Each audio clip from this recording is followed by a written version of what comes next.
देखिए, हमें किसी से कोई लेना-देना नहीं है और ना ही मैं आप लोगों के घर पे कब्ज़ा जमाने की कोशिश कर रही हूँ। आपको ऐसा लग रहा है ना कि जैसे मैं आपके घर रह के आपके बेटे को आपसे छीन रही हूँ, तो ऐसा कुछ नहीं। मदीहा कहती है कि ये सारे मामलात मुझे ऐसे ही नज़र आ रहे हैं और तुम ये सब कुछ करने की कोशिश कर रही हो। जिस पर वो उसको समझाती है और कहती है कि जैसे ही मेरी बेटी को कोई अच्छी नौकरी मिल जाती है, हम यहाँ से चले जाएँगे। आपको बिला वजह परेशान होने की कोई ज़रूरत नहीं है। ज़ैन का क्या है, वो एक अच्छा इंसान है और अच्छा इंसान होने की खातिर ये सब कुछ कर रहा है।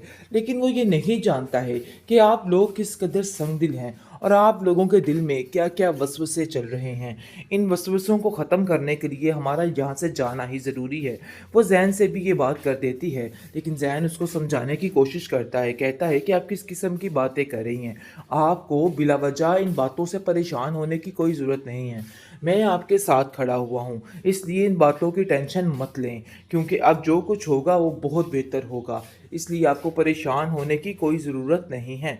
आप देखेंगे कि वो मनूर के बारे में इस कदर आगे निकल चुका है कि अब उसे इस चीज़ की समझ आ गई है कि मैं भी सिर्फ़ और सिर्फ़ लड़ाई, झगड़े और फ़साद के अलावा कुछ नहीं कर सकती। और वो साफ-साफ कह देती है कि हाँ, महविश तुम्हें सिर्फ़ और सिर्फ़ अपनी ही पड़ी रहती है। अपने अलावा इर्द-गिर्द के लोगों की भी सोचो, ताकि तुम्हारी ज़िंदगी सुकून से हो सके। लेकिन तुम्हारा ये मकसद नहीं है। तुम्हें सिर्फ़ और सिर्फ़ दूसरों को तकलीफ़ देना आती है, इसके अलावा और कुछ भी नहीं। ज़ैन इन मामलात को बड़े अच्छे तरीके से समझ चुका है और कहता है कि आखिर कब तक ये सारे मामलात ऐसे रहेंगे। देखो, अगर तुम बदल नहीं सकती तो तुम्हें कोई फ़ैसला लेना होगा। जिस पर महविश कहती है कि तुमने आज अपने असल मकसद की बात कर ही डाली। तुम सही बताओ कि तुम चाहते ही ये थे।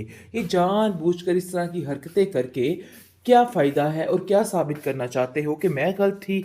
लेकिन हकीकत यही है, तुम मेरे साथ रहना ही नहीं चाहते और अब तुम्हें ये बात समझनी होगी। जिस पर वो खामोश हो जाता है, क्योंकि वो जानता है कि इससे किसी भी बारे में बहस करने का कोई भी फ़ायदा नहीं है। हर चीज़ यहाँ पे फ़ज़ूल ही है। तुम्हें माफ़ नहीं करूँगा, सारी ज़िंदगी जेल की सलाखों के पीछे रहोगे। जिसको सुनकर वो कहता है कि आखिर आप कैसी बातें कर रहे हैं? हर चीज़ का इल्ज़ाम मेरे ऊपर क्यों डाल दिया जाता है? क्यों बार-बार मुझे ये बताया जाता है कि मैं ही गलत हूँ?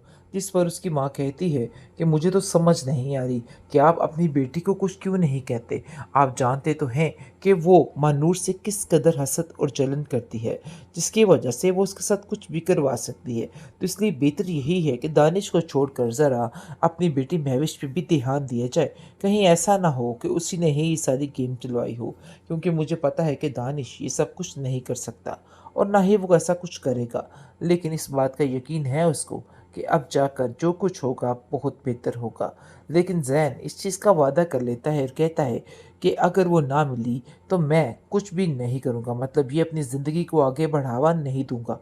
बस हर चीज़ यहाँ की यहाँ ही सिमट जाएगी। जिसको सुनकर महविश काफ़ी ज़्यादा हैरान है और गुस्से में आ जाती है और कहती है कि आखिर इन सब चीज़ों के पीछे ये बात कहाँ से आ गई? मुझे तो ये समझ नहीं आ रही है। इस लड़की ने मेरी ज़िंदगी अजीरन कर रखी है।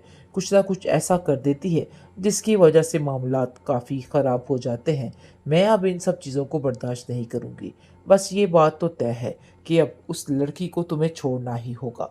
चाहे वो मरती है या जीती है, इन सब चीज़ों से हमें कोई लेना-देना नहीं है। लेकिन ज़ैन भी उसको साफ-साफ कह देता है कि नहीं, मैं उसको ढूँढने में अपनी सारी ज़िंदगी लगा दूँगा। मतलब ये है कि उसको ढूँढ कर ही दम लूँगा। तुम चाहे जो मर्ज़ी करती रहो। हर चीज़ का किया धरा बेचारी मानूर पर ही आ रहा है। सबको ऐसे लग रहा है कि जैसे मानूर इस घर से जानबूझकर गई है। लेकिन उसकी माँ ये हकीकत बड़े अच्छे तरीके से जानती है और वो कहती है कि मेरी बेटी ऐसा कुछ नहीं कर सकती। देखो ज़ैन, तुम ही कुछ करो, क्योंकि मुझे ऐसा लगता है उसके साथ कुछ बहुत गलत हो गया है। जिसको सुनकर साफ-साफ वो कहता है कि आप फ़िक्र क्यों कर रही हैं? आपने ऐसा सोच भी कैसे लिया कि मैं इस बात पे यकीन कर लूँगा? चाहे ये लोग जो मर्ज़ी कहते रहें, लेकिन मैं कभी भी इनकी बात का यकीन नहीं कर सकता। आपको बिला वजह परेशान होने की कोई ज़रूरत नहीं है। मैं आपके साथ था और साथ हूँ, इसलिए इन बातों की टेंशन ना लें। लेकिन जी, आप देखेंगे कि महविश इस बात को लेके काफ़ी गुस्सा करती है और कहती है कि आखिर तुम नूर के बारे में इतना कुछ कैसे जानते हो? उसकी इतनी सफाई पेश कैसे कर सकते हो? वो लड़की इस काबिल नहीं है कि उस पे यकीन किया जाए। इस पर उसकी माँ कहती है कि बेटा देखो, इस बात का तो मुझे यकीन है कि उसने कुछ गलत नहीं किया होगा। ज़रूर वो किसी मुसीबत, किसी मुश्किल में है जिसकी वजह से आज वो मेरे पास नहीं है। मेरी बेटी ऐसी हरकत नहीं कर सकती।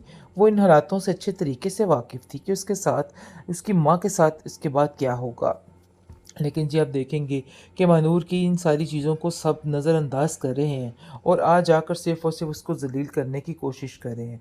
बहुत ज़्यादा गुस्से में आ जाती है और महविश और कहती है कि नहीं, आप लोगों को मेरी बात माननी ही होगी, क्योंकि ये सब कुछ करने वाली सिर्फ़ और सिर्फ़ वही है और उसने जानबूझकर ये ऐसे किया है ताकि आप लोगों को ज़लील और रुसवा किया जा सके। लेकिन ज़ैन भी अपने दिल से वादा कर लेता है और कहता है कि चाहे जो मर्ज़ी हो जाए, वो मनूर को ढूँढ कर ही निकालेगा।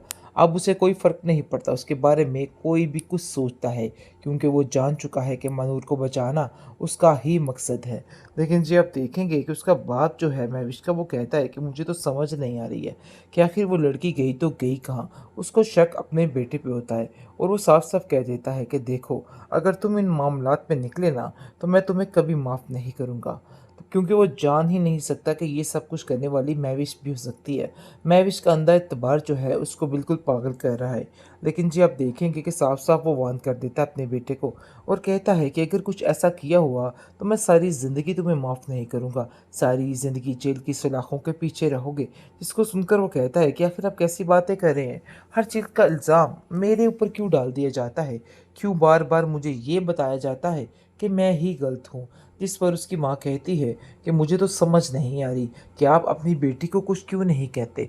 आप जानते तो हैं कि वो मानूर से किस कदर हसद और जलन करती है, जिसकी वजह से वो उसके साथ कुछ भी करवा सकती है। तो इसलिए बेहतर यही है कि दानिश को छोड़कर ज़रा अपनी बेटी महविश पे भी ध्यान दिया जाए। कहीं ऐसा ना हो कि उसी ने ही ये सारी गेम चलवाई हो, क्योंकि मुझे पता है कि दानिश ये सब कुछ नहीं कर सकता और ना ही वो ऐसा कुछ करेगा। लेकिन इस बात का यकीन है उसको कि अब जाकर जो कुछ होगा बहुत बेहतर होगा।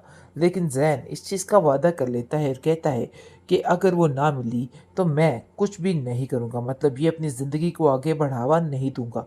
बस हर चीज़ यहाँ की यहाँ ही सिमट जाएगी। जिसको सुनकर महविश काफ़ी ज़्यादा हैरान है और गुस्से में आ जाती है और कहती है कि आखिर इन सब चीज़ों के पीछे ये बात कहाँ से आ गई? मुझे तो ये समझ नहीं आ रही है। इस लड़की ने मेरी ज़िंदगी अजीरन कर रखी है। कुछ ना कुछ ऐसा कर देती है जिसकी वजह से मामलात काफ़ी ख़राब हो जाते हैं। मैं अब इन सब चीज़ों को बर्दाश्त नहीं करूँगी। बस ये बात तो तय है कि अब उस लड़की को तुम्हें छोड़ना ही होगा। चाहे वो मरती है या जीती है, इन सब चीज़ों से हमें कोई लेना-देना नहीं है। लेकिन ज़ैन भी उसको साफ-साफ कह देता है कि नहीं, मैं उसको ढूँढने में अपनी सारी ज़िंदगी लगा दूँगा। मतलब ये है कि उसको ढूँढ कर ही दम लूँगा। तुम चाहे जो मर्ज़ी करती रहो।